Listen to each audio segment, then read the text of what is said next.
Gabonais, Gabonaises, bonsoir. C'est toujours un réel plaisir pour moi de me retrouver face à vous pour parler de notre équipe nationale, les Panthères du Gabon.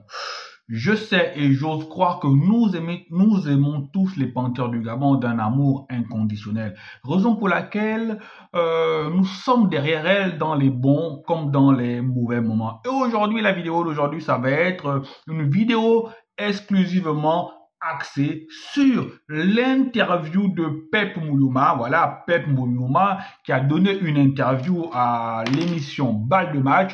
Je sais que vous avez été nombreux à regarder cette émission-là. Vous avez écouté les explications du coach. Vous avez sûrement écouté ce qu'il avait à dire avec attention, les amis. Moi, j'ai écouté l'interview. Je regardais l'interview. Je l'ai re-regardé. J'ai regardé 2 fois. J'ai pris quelques notes. Voilà, mes notes sont là sur cette feuille. Voilà, donc je l'ai titré les enseignements de l'interview de Pep Moulouma. Pep Moulouma a eu à dire beaucoup de choses que nous qui ne sommes pas dans la tanière, nous ne savons pas forcément. Il a dit des choses que j'ai trouvées parfois graves, des choses que je trouvais parfois maladroites et des choses que je trouvais des choses que je trouvais positives parce que par moments Pep Moulouma a eu des prises de position très fortes qui nous emmènent à comprendre ou à penser que le coach est véritablement engagé dans un optique de qualifier cette équipe, de qualifier notre équipe nationale pour la Coupe du Monde. Donc, dans son interview, Pep Moulouma, le premier élément que j'ai retenu, c'est que Pep Moulouma a dit qu'il y avait des journalistes véreux qui auraient fait pression sur les membres de son staff pour qu'ils les laissent travailler tranquilles. Des journalistes véreux auraient appelé le staff des Panthères du Gabon.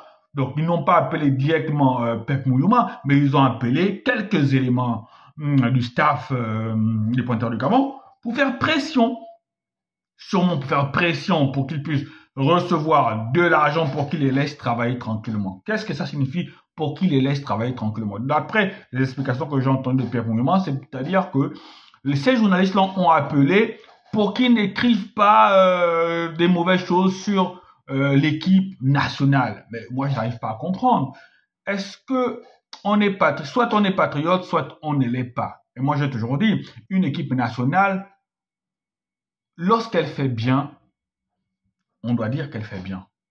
Et lorsque le jeu n'est pas au beau fixe, lorsqu'elle fait mal, on doit dire qu'elle fait mal. Alors toi, tu es un journaliste sportif.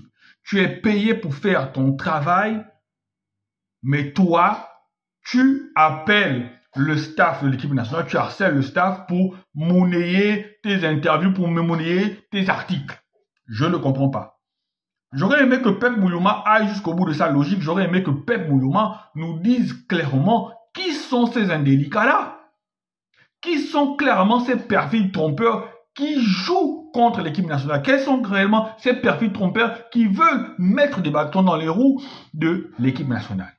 J'aurais aimé que Pep Moulouma ait ce courage-là, qu'il aille jusqu'au bout. Bon, je comprends que par discrétion, il a voulu ne pas salir et ternir les images, mais je pense que le jour où Pep Moulouma laissera la sélection, il nous donne les noms de ces journalistes-là. Comme ça, on les identifie clairement et qu'on comprend que même lorsque notre équipe nationale est engagée parfois dans des compétitions, il y a parfois des gens qui prient pour que cette équipe-là n'aille pas loin parce qu'ils ne se retrouvent pas à l'intérieur, parce qu'ils ne retrouvent pas leurs parents, parce qu'ils ne retrouvent pas leurs intérêts à l'intérieur, parce que leurs intérêts ne sont pas mis en valeur dans cette équipe-là. Raison pour laquelle ils essaient de mettre les bâtons dans les roues de cette équipe-là. Parce que quand Pep Moulouma dit par exemple qu'il fait un programme, il demande certaines choses pour la bonne marche de l'équipe.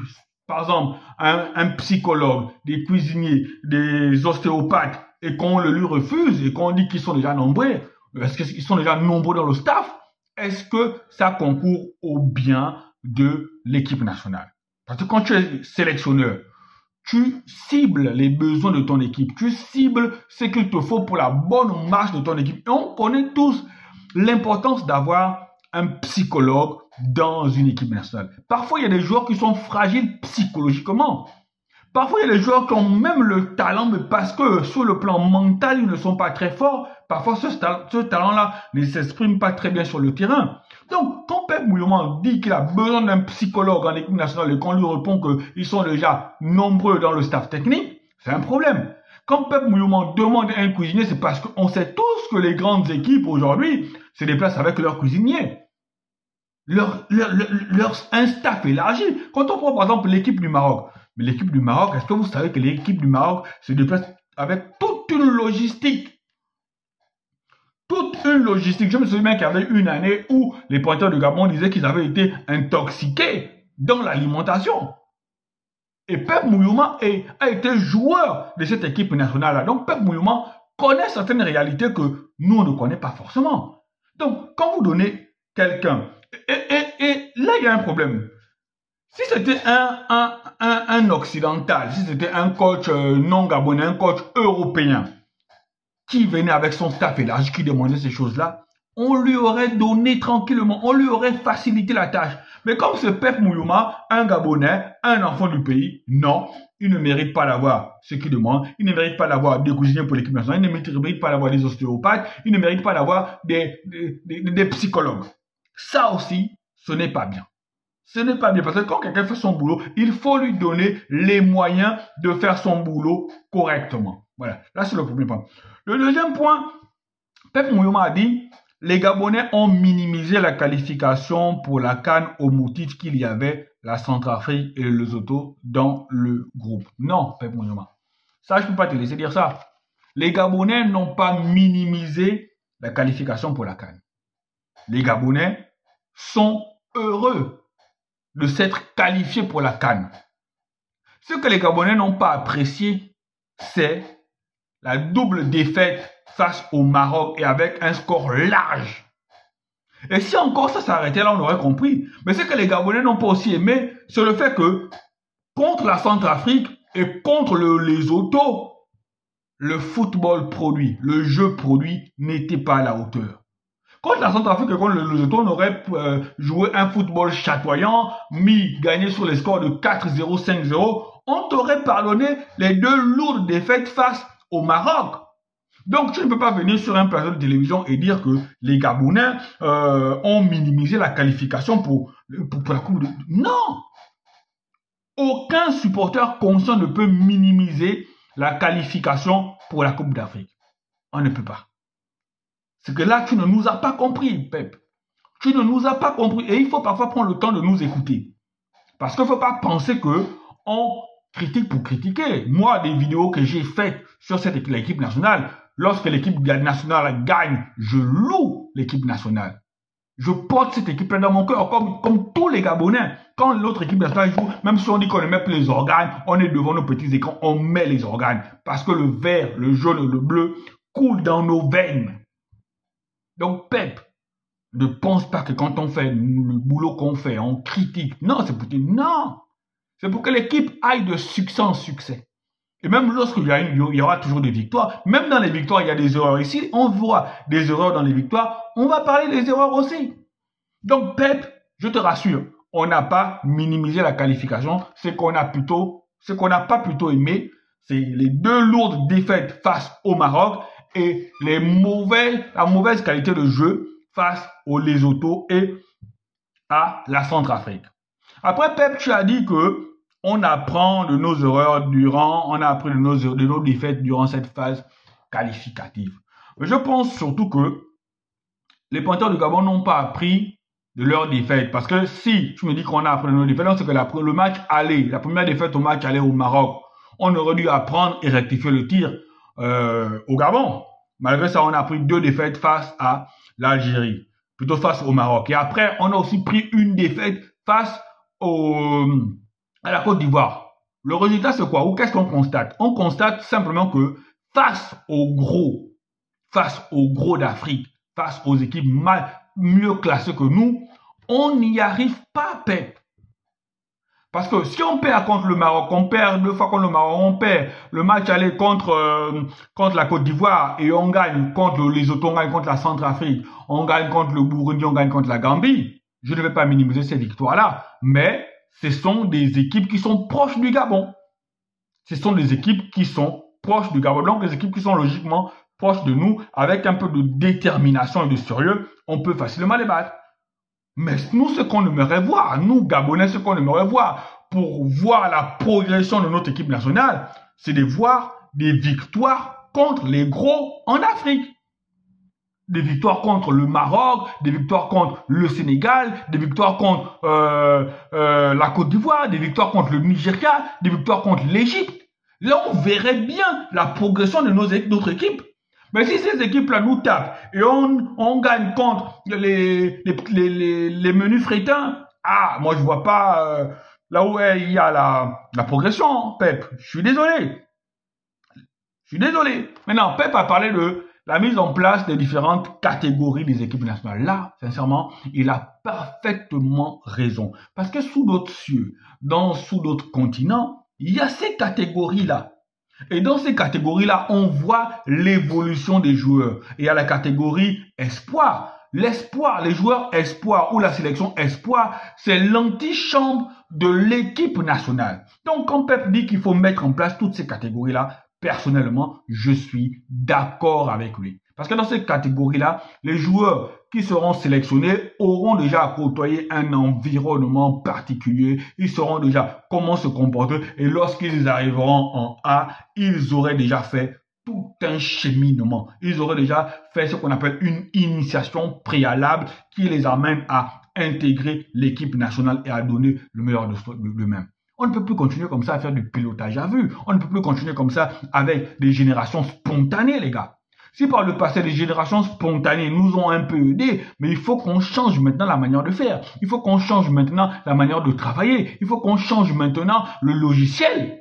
Parce qu'on a vu que on a toujours fait avec les générations spontanées. On a toujours fait, mais on n'a jamais eu de résultats probants. On arrive à un certain niveau, par exemple, quand on a joué les quarts des finales. Oui, on en a joué 2, je pense. C'est avec les générations spontanées. Mais si avec les générations spontanées, on arrive à faire ça, mais je pense qu'avec un travail sérieux, un travail en amont, plutôt un travail en aval, je pense que on serait à même de briser le plafond de verre et d'aller plus loin. Voilà. Donc la mise en place des différentes catégories de l'équipe nationale. Et après, Pep Mouyouma a dit clairement que il visait la qualif. Pep Mouyouma a dit clairement qu'il visait la qualification pour la Coupe du Monde. Et moi, ça, j'aime ça. J'aime un coach qui prend position. J'aime un coach qui dit les termes. Oui, on vise la qualification pour la Coupe du Monde. Oui, on sera chez nous face à la Côte d'Ivoire. Il n'y a pas de raison que la Côte d'Ivoire, si elle a gagné chez elle, que nous, on ne puisse pas gagner chez nous.